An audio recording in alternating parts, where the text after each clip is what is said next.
AP EdCET or BEd entrance టెస్ట్కి సంబంధించి రీసెంట్గా మనకు ఏపీ ఎడ్సెట్ 2026 సంబంధించిన రిజల్ట్ అయితే డిక్లేర్ చేయడం జరిగింది. సో ఈ వీడియోలో ఎంట్రన్స్ టెస్ట్కి సంబంధించిన రిజల్ట్ ఏ విధంగా వెరిఫై చేసుకోవాలి అండ్ మీకు ఎంత ర్యాంక్ వచ్చిందనేది ఏ విధంగా తెలుసుకోవాలి అనే ఇన్ఫర్మేషన్తో పాటు సో బీఈడీ అడ్మిషన్ ప్రాసెస్ సంబంధించి కౌన్సిలింగ్ కోసం కానీ లేదా సర్టిఫికేట్ వెరిఫికేషన్ కోసం కానీ ఏ డాక్యుమెంట్స్ అనేది కలెక్ట్ చేసుకోవాలి అండ్ అదేవిధంగా కాలేజెస్లో ఎంత ర్యాంక్ వస్తే మనం అనుకున్న కాలేజ్లో సీట్ రావడానికి ఛాన్స్ ఉంటుంది. సో బీఈడీలో మీరు ఏ మెథడ్స్ చూస్ చేసుకోవాలి, సో ప్రజెంట్ మెథడ్ చేంజ్ చేసుకోవడానికి ఛాన్స్ ఉంటుందా ఉండదా అనే టాపిక్ గురించి డిఫరెంట్ వెర్షన్స్లో ఈ వీడియోలో మనం డీటెయిల్గా అయితే తెలుసుకుందాం. Welcome to the Masters Education. నేను మీ సత్య. ప్రజెంట్ వచ్చేసి మనం AP EdCET or BEd entrance టెస్ట్కి సంబంధించిన అఫీషియల్ వెబ్సైట్లో అయితే ఉన్నాం అండ్ ఈ యొక్క అఫీషియల్ వెబ్సైట్ లింక్ మేము డిస్క్రిప్షన్లో అయితే ఇచ్చేస్తాము. వన్స్ మీరు లింక్ అనేది ఓపెన్ చేసినట్లయితే మన యొక్క సిస్టమ్ స్క్రీన్ కానీ మొబైల్ స్క్రీన్ కానీ ఈ విధంగా అయితే డిస్ప్లే అవుతుంది. మీరు ఇక్కడ క్లియర్గా అబ్జర్వ్ చేయొచ్చు. ఎవరైతే AP EdCET or BEd entrance test రాసి సో రిజల్ట్ కోసం వెయిట్ చేస్తున్న ఆస్పిరెంట్స్ ఉన్నారో మీరు మీ యొక్క రిజల్ట్ వెరిఫై చేసుకోవడానికి ఇక్కడ మనకు ఫస్ట్ వచ్చేసి రిజల్ట్ అనే ఆప్షన్ అయితే ఉంటుంది. ఈ ఆప్షన్ పైన క్లిక్ చేసి మీ యొక్క hall ticket number and registration number ద్వారా మీకు ఎంట్రన్స్ టెస్ట్లో ఎన్ని మార్క్స్ వచ్చాయి, మీ ర్యాంక్ ఎంత అనే ఇన్ఫర్మేషన్ తెలుసుకోవడానికి ఇన్ఫర్మేషన్ అయితే యూజ్ అవుతుంది. జస్ట్ ఇక్కడ మీ యొక్క registration number, hall ticket number enter చేసి వ్యూ రిజల్ట్ పైన క్లిక్ చేయాలి. వన్స్ క్లిక్ చేయగానే నెక్స్ట్ ట్యాబ్లో మనకు సంబంధించిన రిజల్ట్ అయితే డిస్ప్లే అవుతుంది. సో మీరు ఇక్కడ క్లియర్గా చూడొచ్చు. వన్స్ మనకు సంబంధించిన డీటెయిల్స్ ఎంటర్ చేసి వ్యూ రిజల్ట్ పైన క్లిక్ చేయగానే నెక్స్ట్ ట్యాబ్లో ఈ విధంగా క్యాండిడేట్ సంబంధించిన హాల్ టికెట్ నెంబరు, క్యాండిడేట్ ఏ సబ్జెక్ట్లో ఎంట్రన్స్ టెస్ట్ రాయడం జరిగింది, దట్ ఈస్ మీ మెథడాలజీ ఏంటి అనేది, తర్వాత క్యాండిడేట్ యొక్క నేము, ఫాదర్ నేము అండ్ మీకు సంబంధించి part A, part B, part C total ఎన్ని మార్క్స్ వచ్చాయి అండ్ మీకు స్టేట్ వైజ్గా ఎంత ర్యాంక్ వచ్చింది అనే ఇన్ఫర్మేషన్ అయితే ఉంటుంది. సో ఈ విధంగా ఫస్ట్ మీ రిజల్ట్ అయితే వెరిఫై చేసుకోవాలి. ర్యాంక్ బట్టి సో మీకు అనుకున్న కాలేజ్లో సీట్ వస్తుందా రాదా అనేది మేము సో మీకు రిప్లై అయితే ఇవ్వడం జరుగుతుంది. సో మీ రిజల్ట్ వెరిఫై చేసుకోవడం కంప్లీట్ అవ్వగానే వెంటనే ఏంటి అంటే కామెంట్ సెక్షన్లో మీ యొక్క డీటెయిల్స్ అయితే కామెంట్ చేయండి. సో ఇక్కడ మేము చెప్పిన విధంగా మీరు డీటెయిల్స్ అయితే కామెంట్ చేయాలి. ఫస్ట్ వచ్చేసి మీ సబ్జెక్ట్ ఏదైతే ఉంటుందో ఎంట్రన్స్ టెస్ట్ అనేది మీరు సోషల్ సైన్స్కి రాసారా, ఫిజికల్ సైన్స్కి రాసారా, బయాలజికల్ సైన్స్కి రాసారా, మ్యాథమెటిక్స్కి రాసారా, ఇంగ్లీష్కి రాసారా అనేది కామెంట్ సెక్షన్లో కామెంట్స్ అయితే చేయాల్సి ఉంటుంది. ఈ విధంగా ఫస్ట్ మీ యొక్క సబ్జెక్ట్ నేము, తర్వాత మీకు ఎంత ర్యాంక్ వచ్చింది అండ్ మీ కేటగిరీ ఏంటి, సో ఓసీనా, బీసీనా, ఈడబ్ల్యూఎస్ఆ, ఎస్సీ ఎస్టీనా అనేది కేటగిరీ మెన్షన్ చేయాలి అండ్ కాలేజ్ నేమ్ అనేది మెన్షన్ చేయాలి, మీరు ఏ కాలేజ్లో ఎక్స్పెక్ట్ చేస్తున్నారు అనేది, తర్వాత మీ జెండర్ ఏంటి అనేది, ఇలా టోటల్గా 5 డీటెయిల్స్ అనేది మీరు క్లియర్గా కామెంట్ సెక్షన్లో కామెంట్ చేసినట్టయితే మీ రిజల్ట్ బట్టి సో మీకు అనుకున్న కాలేజ్లో సీట్ రావడానికి ఛాన్స్ ఉంటుందా ఉండదా అనే ఇన్ఫర్మేషన్ అయితే మేము అందిస్తాము.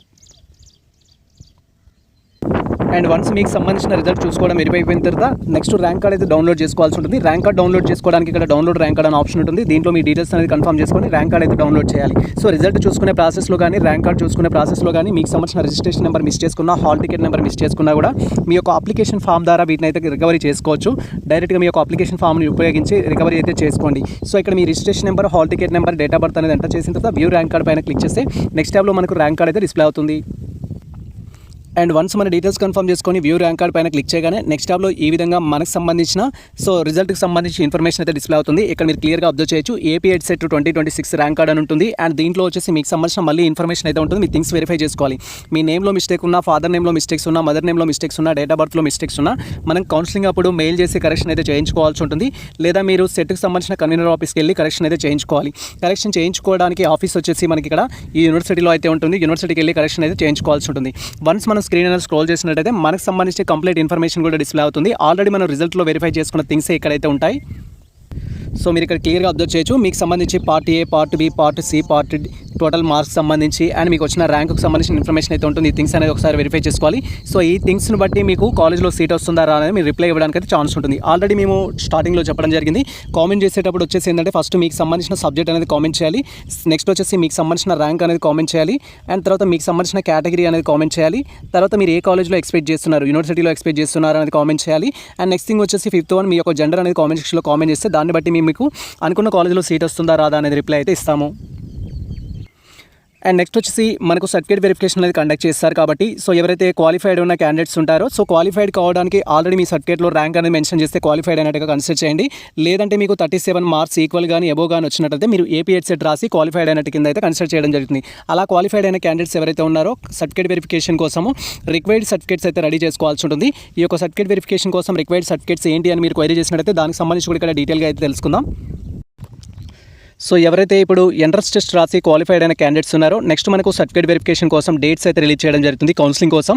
ఆ కౌన్సిలింగ్ అటెండ్ అవ్వాలి అనుకున్న ప్రతి ఒక్కరు వచ్చేసి మీరు రిక్వైర్డ్ డాక్యుమెంట్స్ అన్నింటినీ రెడీ చేసుకోవాలి అండ్ రిక్వైర్డ్ డాక్యుమెంట్స్ కూడా ఒరిజినల్ ఉండే విధంగా అయితే ప్లాన్ చేసుకోండి. ఎందుకంటే వెరిఫికేషన్లో రిజెక్ట్ చేసినట్టు ప్రాబ్లం అవుతుంది కాబట్టి సో ఈ యొక్క సర్టిఫికేట్ వెరిఫికేషన్ కోసం ఏ డాక్యుమెంట్స్ కావాలి, వాటిని ఏ విధంగా కలెక్ట్ చేసుకోవాలి, వాటిలో ఇంపార్టెంట్ డాక్యుమెంట్స్ ఏంటి, ఎవరికి ఏ డాక్యుమెంట్స్ అనేది మ్యాండేటరీ అనేది ఇక్కడ మనం డీటెయిల్గా అయితే తెలుసుకుందాం. సో మీరు ఇక్కడ క్లియర్గా అబ్జర్వ్ చేయొచ్చు. నేనైతే లిస్ట్ అవుట్ చేయడం జరిగింది.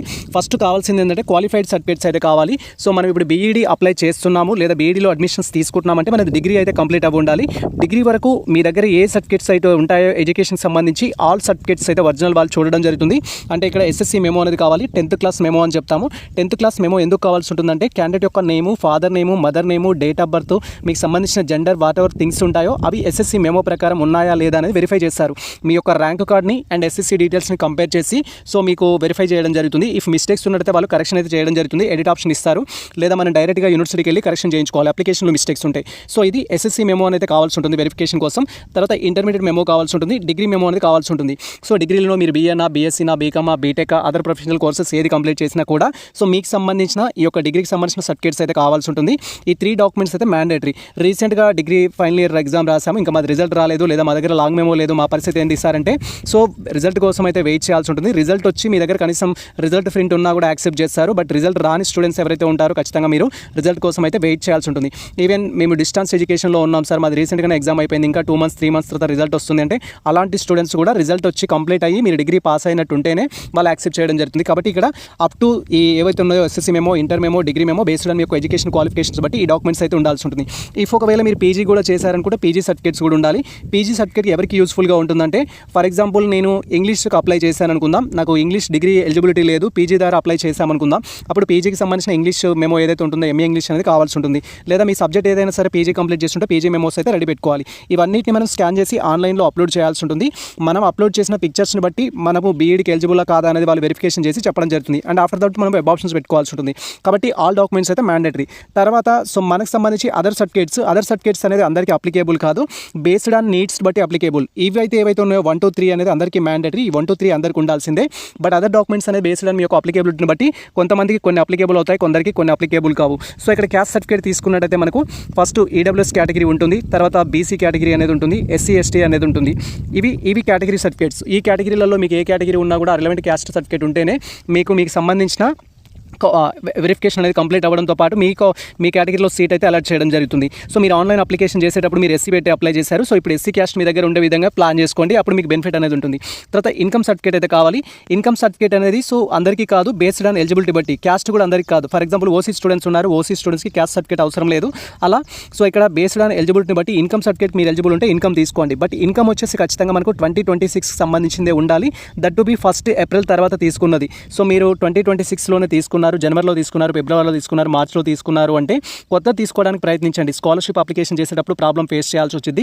2026 1st April తర్వాత తీసుకున్న ఇన్కమ్ సర్టిఫికేట్ ఉండాలి. ఇన్కమ్ సర్టిఫికేట్ లేదు సార్ ఇప్పుడు ఏమైనా అర్జెంట్ ప్రాబ్లం అవుతుందా అంటే రేషన్ కార్డు ఉన్నా యాక్సెప్ట్ చేస్తారు. ఇన్కమ్ సర్టిఫికేట్ బేస్లో రేషన్ కార్డు ఉన్నా కూడా మనకు సంబంధించిన ఆంధ్రప్రదేశ్ రేషన్ కార్డు ఏదైతే ఉందో దాన్నైనా యాక్సెప్ట్ చేస్తారు, నో ప్రాబ్లం. బట్ నా సజెషన్ వచ్చేసి ఇన్కమ్ అయితే అప్లై చేసి పెట్టుకోండి. అండ్ తర్వాత వచ్చేసి ఏంటంటే రెసిడెన్షియల్ సర్టిఫికేట్ అనేది ఎవరైతే మీ యొక్క ఎడ్యుకేషన్ క్వాలిఫికేషన్స్లో సో ఇప్పుడు చెప్పుకున్న 3 క్వాలిఫికేషన్స్లో ఎస్ఎస్సీలో కానీ, ఇంటర్లో కానీ, డిగ్రీలో కానీ సో మీరు ఓపెన్ ఎడ్యుకేషన్ చేసినట్లయితే 10th క్లాస్ ఓపెన్లో చదివినా, లేదా ఇంటర్మీడియట్ ఓపెన్ కాలేజ్ చేసినా, లేదా డిగ్రీ అనేది ఓపెన్ యూనివర్సిటీస్లో చదివినా కూడా మీరు సో మీకు సంబంధించిన దానికోసం లొకాలిటీ కోసం ఏంటంటే రెసిడెన్స్ సర్టిఫికేట్ అయితే అప్లై చేయాలి. ఫర్ ఎగ్జాంపుల్ నేను డిగ్రీ బీఏ చేశాను అనుకుందాం, డిగ్రీ బీఏ కూడా నేను సో ఆంధ్ర ఓపెన్ యూనివర్సిటీ నుంచి చేయడం జరిగింది అనుకుందాం, లేదా ఆచార్య నాగార్జున ఓపెన్ యూనివర్సిటీ నుంచి చేశాను అనుకుందాం. అలాంటి కేసులో నాకు బోనఫైడ్ సర్టిఫికేట్స్ అనేది ఉండవు, ఉన్న వాళ్ళు యాక్సెప్ట్ చేయరు. ఖచ్చితంగా ఓపెన్ ఎడ్యుకేషన్ చేసిన వాళ్ళు రెసిడెన్స్ సర్టిఫికేట్ అనేది మీ సేవ ద్వారా తీసుకోవాల్సి ఉంటుంది. అండ్ తర్వాత నేను రెగ్యులర్ ఎడ్యుకేషన్ చేశాను అనుకుంటే బోనఫైడ్స్ అయితే కావాల్సి ఉంటుంది. That to be 9th class నుంచి డిగ్రీ వరకు బోనఫైడ్ సర్టిఫికేట్స్ అయితే మ్యాండేటరీ. 9th క్లాస్ నుంచి డిగ్రీ వరకు మీ బోనఫైడ్స్ను బట్టి మీరు ఆంధ్రప్రదేశ్కి లోకల్ నాన్ లోకల్ అనేది వాళ్ళు డిసైడ్ చేయడం జరుగుతుంది. ఇది లోకల్ నాన్ లోకల్ కోసమే. రెసిడెన్స్ సర్టిఫికేట్ కానీ బోనఫైడ్ కానీ లోకల్ నాన్ లోకల్ కోసం కావాల్సి ఉంటుంది. క్యాస్ట్ సర్టిఫికేట్ అప్లికేబిలిటీ బట్టి, ఇన్కమ్ సర్టిఫికేట్ అప్లికేబిలిటీ బట్టి, రెసిడెన్స్ సర్టిఫికేట్ అప్లికేబిలిటీ బట్టి మీరు కలెక్ట్ చేసుకోవాలి. సార్ నా యొక్క డిగ్రీ కావచ్చు, ఇంటర్ కావచ్చు, లేదా ఎస్ఎస్సీ కావచ్చు తెలంగాణలో జరిగింది, లేదా అదర్ స్టేట్లో జరిగింది, నాకు బోనఫైడ్ సర్టిఫికేట్స్ రెసిడెన్షియల్ మ్యాండేటరీ అంటే నాట్ మ్యాండేటరీ. అలాంటప్పుడు వాళ్ళు ఏం యూజ్ అయితే ఉండదు. అలాంటి వారికి అదర్ స్టేట్లో చేసిన వారు ఎవరైతే ఉంటారో వాళ్ళు నాన్ లోకల్ కింద ట్రీట్ చేస్తారు. తర్వాత టీసీ అయితే కావాల్సి ఉంటుంది. మనకు వెరిఫికేషన్లో టీసీ నాట్ మ్యాండేటరీ కౌన్సిలింగ్లో, బట్ మీరు కాలేజ్లో జాయిన్ అయ్యేటప్పుడు మాత్రం టీసీ ఇంపార్టెంట్. మీరు ఏ కాలేజ్లో జాయిన్ అవుతారో ఆ కాలేజ్లో టీసీ అయితే సబ్మిట్ చేయాలి. ఈ థింగ్స్ ఏవైతే చెప్పుకున్నామో ఫస్ట్ థింగ్స్ ఏమో అందరికీ మ్యాండేటరీ, ఇవేమో అప్లికేబిలిటీ బట్టి. తర్వాత ఇక్కడ ఐడి పర్పస్, మీ యొక్క ఐడెంటిఫికేషన్ పర్పస్ డీటెయిల్స్ అయితే కావాలి. మీరు ఎడ్సెట్ రాసి క్వాలిఫైడ్ అయినట్టు ర్యాంక్ కార్డు ఉండాలి, హాల్ టికెట్ ఉండాలి, మీకు సంబంధించిన ఆధార్ కార్డు థింగ్ అయితే ఉండాలి. ఇవన్నిటిని మనం కలెక్ట్ చేసుకొని రెడీగా పెట్టుకుంటే సర్టిఫికేట్ వెరిఫికేషన్ అప్పుడు మీకు ప్రాసెస్ అయితే ఈజీ కావడం జరుగుతుంది. అండ్ నెక్స్ట్ ఇంపార్టెంట్ థింగ్ గురించి కూడా మనం మాట్లాడుకుందాం. సో మెనీ ఆస్పిరెంట్స్ వచ్చేసి సార్ నాకు పలానా ర్యాంక్ వచ్చింది, పలానా కేటగిరీ నాది, సో నాకు అనుకున్న కాలేజ్లో సీట్ వస్తుందా రాదా అని కూడా క్వైరీ చేస్తారు. సో దానికి సంబంధించి మనకు కాలేజెస్ లిస్ట్ గురించి మాట్లాడుకుందాం అండ్ కాలేజ్ వైజ్గా కట్ ఆఫ్ గురించి కూడా మనం మాట్లాడుకుందాం. లిటిల్ బిట్ క్లారిటీ ఇస్తాను, బట్ మీరు వచ్చేసి ఏంటంటే కామెంట్ సెక్షన్లో కామెంట్ చేయండి. కామెంట్స్ చేసిన తర్వాత నేను ఆ కామెంట్స్ దృష్టిలో ఉంచుకొని నెక్స్ట్ వీడియో అయితే చేస్తాను. మీ ర్యాంక్కి ఏ కేటగిరీ వాళ్ళకి ఎక్కడ సీట్ రావడం ఛాన్స్ ఉంటుందని మనం నెక్స్ట్ వీడియోలో డీటెయిల్గా అయితే మాట్లాడుకుందాం. బట్ ఇక్కడైతే మనం లిటిల్ బిట్ క్లియర్గా అయితే తెలుసుకుందాం దానికి సంబంధించి. సో మీరు ఇక్కడ క్లియర్గా అబ్జర్వ్ చేయొచ్చు. సో బేస్డ్ ఆన్ మీకు సంబంధించిన ఇన్ఫర్మేషన్ బట్టి సో ఇక్కడ మీకు డిఫరెంట్ డౌట్స్ ఉన్న ఆస్పిరెంట్స్ ఎవరైతే ఉంటారో ఇది మనకు ఆంధ్రప్రదేశ్లోకి సంబంధించి Andhra university last year cut off ఇది కాలేజ్ వైజ్ రిపోర్ట్ అనమాట. లాస్ట్ ఇయర్ సబ్జెక్ట్ మనం క్లియర్గా అబ్జర్వ్ చేయొచ్చు. ఇది సోషల్ సైన్స్లో లాస్ట్ ఇయర్ కట్ ఆఫ్ అనమాట. ఆంధ్ర యూనివర్సిటీలో వచ్చిన క్యాండిడేట్స్ యొక్క ర్యాంక్స్ ఏ విధంగా ఉన్నాయని మీరు ఇక్కడ క్లియర్గా అబ్జర్వ్ చేయొచ్చు. కేటగిరీ వచ్చేసి ఎస్సీ కేటగిరీ 2. ఎస్సీ కేటగిరీలో వచ్చేసి ఏంటంటే 49 ర్యాంక్ వచ్చిన వారికి ఎస్సీ కేటగిరీ స్టూడెంట్స్కి ఆంధ్ర యూనివర్సిటీలో అయితే సీట్ రావడం జరిగింది. తర్వాత సో ఓసీ చూడొచ్చు, ఓసీ 103 ర్యాంక్ వచ్చిన వారికి సోషల్లో అయితే సీట్ రావడం జరిగింది లాస్ట్ ఇయర్. తర్వాత ఎస్టీ 607కి వచ్చిన ఫీమేల్ కేటగిరీలో కూడా సీట్ రావడం జరిగింది. అంటే 607 ర్యాంక్ వచ్చిన వారికి కూడా ఆంధ్ర యూనివర్సిటీలో సీట్ రావడం జరిగింది. అండ్ తర్వాత ఎస్సీ కేటగిరీ 3లో 60 ర్యాంక్ వచ్చిన వారికి ఆంధ్ర యూనివర్సిటీలో సీట్ రావడం జరిగింది. OC 2nd rank. So if మీకు ఈడబ్ల్యూఎస్ ఉన్నట్టయితే ఈడబ్ల్యూఎస్కి సంబంధించి కూడా ఇలా ఫర్దర్ ఇన్ఫర్మేషన్ అయితే ఉంటుంది. సో మీరు ఇది వెరిఫికేషన్ కోసం అయితే యూజ్ చేసుకోవచ్చు. మన దగ్గర కంప్లీట్ పీడిఎఫ్స్ అయితే ఉన్నాయి ప్రీవియస్ ఇయర్కి సంబంధించిన కట్ ఆఫ్కి సంబంధించి. కొన్ని కాలేజెస్కి మాత్రమే ఉన్నాయి, అన్ని కాలేజెస్కి అయితే లేవు. మీరు కామెంట్ సెక్షన్లో కామెంట్ చేస్తే మీ ర్యాంక్ని బట్టి, కేటగిరీని బట్టి, మీ జెండర్ని బట్టి, మీ సబ్జెక్ట్ని బట్టి మీరు అనుకున్న కాలేజ్లో సీట్ వస్తుందా లేదా అనే క్లారిటీ అయితే మేము ఇవ్వగలుగుతాం. ఇది ప్రజెంట్ మనకు సంబంధించి ఒక ముఖ్యమైన అప్డేట్ అయితే. అండ్ ఈ relevant to previous cut off సంబంధించి పీడిఎఫ్స్ ఆల్రెడీ మన టెలిగ్రామ్లో అయితే పోస్ట్ చేయడం జరిగింది. మీరు అక్కడికి వెళ్ళి డౌన్లోడ్ చేసుకోవచ్చు. టెలిగ్రామ్ లింక్ కూడా డిస్క్రిప్షన్లో అయితే ఉంటుంది. అండ్ కాలేజెస్ లిస్ట్ కూడా మనకు అవైలబుల్లో ఉంది. మీకు కాలేజెస్ లిస్ట్ కావాలి అనుకుంటే కాలేజెస్ లిస్ట్ కూడా మన దగ్గర అయితే ఉంది. సో ఎవరైతే ఆంధ్రప్రదేశ్ సంబంధించిన బీఈడీ ఎంట్రన్స్ టెస్ట్ రాసిన స్టూడెంట్స్ ఉన్నారో కాలేజ్ లిస్ట్ అనేది మన దగ్గర అయితే ఉంది. సో మీరు కాలేజెస్ లిస్ట్ ద్వారా కూడా సో జాయిన్ అవ్వడానికి అయితే ఛాన్స్ ఉంటుంది. AP EdCET colleges list, AP EdCET college list అని చూడొచ్చు. ఇక్కడ మీరు ఏపీ బీఈడీ ఎంట్రన్స్ టెస్ట్కి సంబంధించి కాలేజ్ యొక్క లిస్ట్ అయితే. సో ఇది కంప్లీట్గా మనకు లాస్ట్ ఇయర్కి సంబంధించిన కాలేజెస్ లిస్ట్ అనమాట. సో ఇది లాస్ట్ ఇయర్ కాలేజెస్ లిస్ట్. ఆ కాలేజ్ ఫీ కూడా ఉంటుంది, మీరు ఇక్కడ క్లియర్గా అబ్జర్వ్ చేయొచ్చు కాలేజ్ ఫీ అనేది. సో మీకు వెరిఫికేషన్ కోసం అయితే యూజ్ అవుతుంది ఇది. మీకు ఎటువంటి డౌట్స్ ఉన్న కామెంట్ సెక్షన్లో కామెంట్ చేస్తే మేము నెక్స్ట్ వీడియో అయితే చేస్తాము. ఇది మనకు colleges video, colleges list total video. So మీరు ఇక్కడ క్లియర్గా అబ్జర్వ్ చేయొచ్చు. ఇది కాలేజ్ ఫీ అనమాట.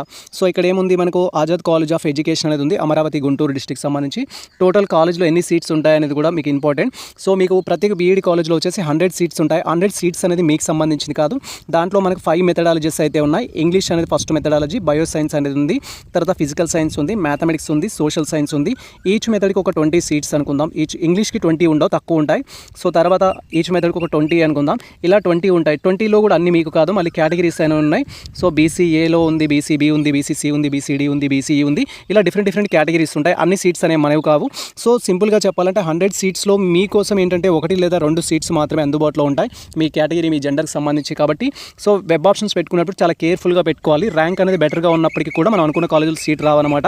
సో మీరు ప్రీ ప్లాన్డ్గా మీకు ఎటువంటి డౌట్స్ ఉన్నా కూడా ప్రతి డౌట్ని మేము క్లారిఫై చేస్తూ వీడియోస్ అయితే చేస్తాము. ప్రజెంట్ మీకున్న డౌట్స్ ఏవైతే ఉంటాయో కామెంట్ సెక్షన్లో కామెంట్ చేయండి. సో ఈ కాలేజెస్ లిస్ట్ లింక్ డిస్క్రిప్షన్లో ఉంటుంది. కాలేజ్ వైజ్ కట్ ఆఫ్ కొన్ని కాలేజెస్ సంబంధించిన కట్ ఆఫ్ లిస్ట్ డిస్క్రిప్షన్లో అయితే ఇచ్చేస్తాము. ఇది ప్రజెంట్ మనకు సంబంధించిన అప్డేట్ అయితే.